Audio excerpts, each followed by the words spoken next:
नमस्कार।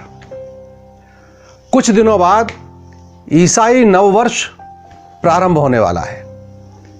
यूरोप से ज़्यादा भारत में उसका जश्न मनता दिखेगा। कोरोना काल की विभीषिका के बाद भी लोग आधी रात को सड़कों पर शराब पीकर झूमते दिखाई देंगे। कई जगहों पर तो दिवाली से कहीं ज़्यादा रंग बिरंगी आतिशबाजी से आसमान ढक सा जाएगा। किसी के दिमाग में यह सवाल नहीं आएगा कि ईसाई मान्यता के अनुसार ईसा के जन्म से नया वर्ष प्रारंभ होता है, लेकिन कोई तो समझाए कि ईसा का जन्म तो 25 दिसंबर को हुआ, तो फिर ये 1 जनवरी क्या भला है। और एक विचित्र बात कि वे 25 दिसंबर को बड़ा दिन कहते हैं, जबकि भूगोल बताता है कि मकर संक्रांति अर्थात 14 जनवरी से तो दिन बढ़ना शुरू होता है और सबसे बड़ा दिन 21 जून होता है। सच तो यह है कि अंग्रेजी वर्ष न तो वैज्ञानिक है और ना ही ऐतिहासिक। सच्चाई यह भी है कि पश्चिम में अधिकांशतः सर्दी रहती है, इसलिए उनकी काल रचना सूर्य केंद्रित है। इसके विपरीत अरब के रेगिस्तान प्रायः तपते ही रहते हैं, इसलिए उनकी काल गणना में चंद्रमा की शीतलता का अधिक महत्व है। इसी कारण उनके कैलेंडर अधूरे ही रह गए। एक समय था जब दोनों ही साल में 10 महीने मानते थे। बाद में पश्चिम ने तो भूल सुधार कर उनकी संख्या 12 कर ली, पर मुस्लिम कैलेंडर आज भी जस का तस है। यही कारण है कि कभी ईद सर्दी में आती है, तो कभी गर्मी में, तो कभी बरसात में। ईसाइयों द्वारा 10 महीने के स्थान पर 12 महीने किए जाने की भी बड़ी रोचक गाथा है। यह कार्य हुआ 532 ईस्वी में जूलियस सीजर के राज्य में। अतः इसे रोमन या जूलियन कैलेंडर कहा गया। कैलेंडर बनाते समय संत अगस्त के नाम पर एक महीना बनाकर उसमें 31 दिन कर दिए गए। इस पर शासक जूलियस सीजर की भौहें तन गईं।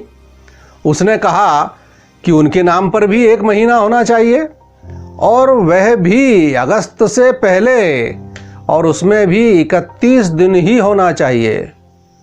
तो लीजिए, जूलियस के नाम पर अगस्त के पहले जुलाई महीना आ गया, और वह भी 31 दिन का। अब सवाल आया कि बढ़ाए हुए 2 दिन कहां से लाए जाएं? तो गरीब फरवरी सामने पड़ गई, और उसके हिस्से के 30 दिन में से 2 दिन काट लिए गए। वे बेचारी आज भी अपने 28 दिनों के साथ जुलाई और अगस्त को कोस रही है। इतना ही नहीं, तो शुरू में एक साल को 365.25 दिन के बराबर माना गया, जबकि वह सायन वर्ष 365.2422 दिन से 11 मिनट 13.9 सेकंड अधिक था। फलतः सन 1582 तक इस कैलेंडर में 10 अतिरिक्त दिन जमा हो गए। अतः पोप ग्रेगरी ने एक धर्मादेश जारी कर 4 अक्टूबर के बाद सीधे 15 तारीख घोषित कर दी।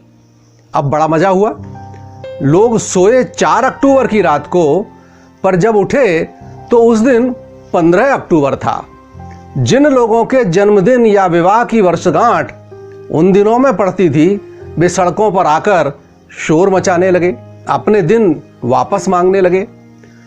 कुछ लोग इसलिए भी भयभीत थे कि कहीं उनकी आयु भी तो कम नहीं हो जाएगी 10 दिन। कुछ दिन के शोर के बाद सब शांत हो गए। इस व्यवस्था के बाद बना कैलेंडर पोप ग्रेगरी के नाम पर ग्रेगरी कैलेंडर कहलाया। जहां जहां अंग्रेजों का शासन रहा, वहां वहां उसे ही प्रचलित किया गया।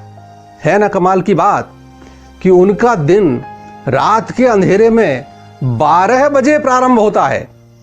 शायद ऐसे ही लोगों के लिए भारतीय शास्त्रों में निशाचर शब्द आया है। इस्लाम या ईसाई कालगणना की तुलना में भारतीय कालगणना अधिक वैज्ञानिक है।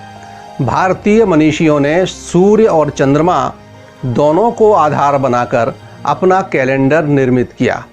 इसीलिए हमारा पंचांग तिथि, मास, पक्ष और अयन भी बताता है। चैत्र शुक्ल प्रतिपदा को ही पृथ्वी का पिंड सूर्य से अलग हुआ था, अतः यह पृथ्वी का जन्मदिन है। ब्रह्म पुराण के अनुसार ब्रह्मा जी ने सृष्टि निर्माण इसी दिन सूर्योदय से प्रारंभ किया।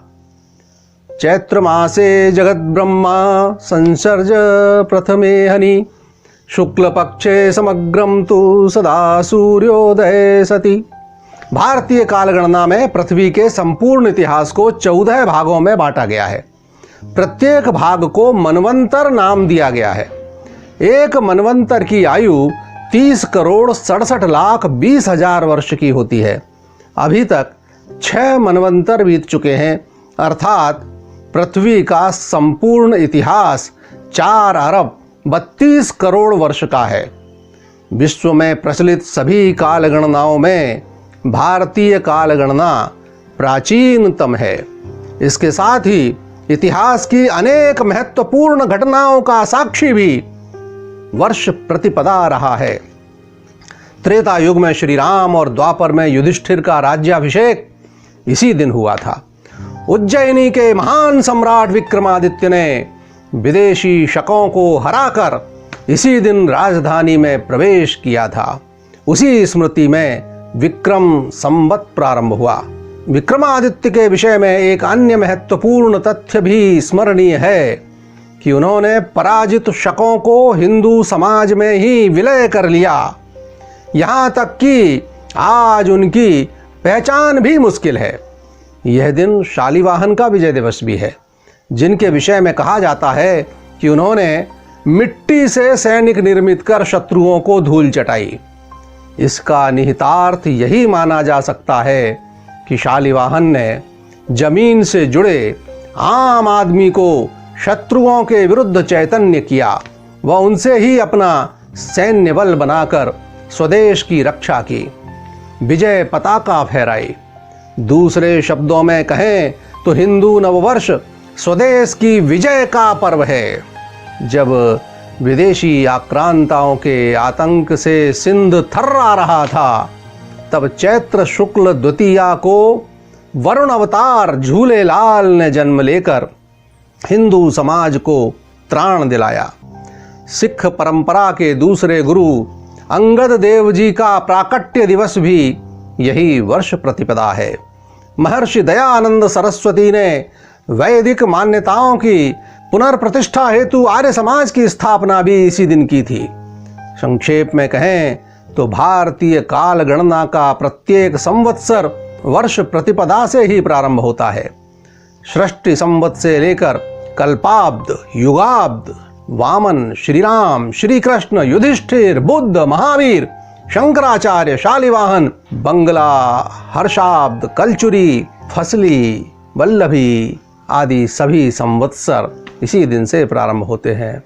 तो आइए विदेशी जूठन को छोड़कर अपने महान पुरखों से जुड़ें और कुछ नहीं तो नई पीढ़ी को अपनी तिथियों और महीनों के नाम तो अवश्य बता दें। ये कहानी नववर्ष की आज प्रारंभ हुई है।